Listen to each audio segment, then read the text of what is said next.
মহুয়া আর তার শাশুড়ি বীণা দেবী একই বাড়িতে থাকেন।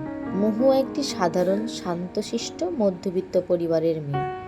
সংসার সামলাতে তার কোনো কমতি ছিল না, কিন্তু বীণা দেবী প্রতিদিনই বৌমার সম্পর্কে কিছু না কিছু নিন্দে করতেই থাকেন তার আত্মীয় স্বজনদের কাছে। কিছুদিন পর একদিন মহুয়া সব কিছু জানতে পারলো, মনে মনে কষ্ট পেল। তাহলে কি আমি এতটাই খারাপ? তাও সে সব কাজ করতে থাকলো, কোনো কিছু ভাবতে থাকলো না। ভেবেছিল একদিন হয়তো সব কিছু ঠিক হয়ে যাবে, তবে তার এই চিন্তার কোনো পরিবর্তন এলো না। তাই সে এবার ঠিক করলো সবার সামনে সমস্ত কিছু তুলে ধরবে। হতভম্ব হয়ে শাশুড়ি বলল, আমি আবার কাকে কি বললাম? আজ আর ভয় পাই না।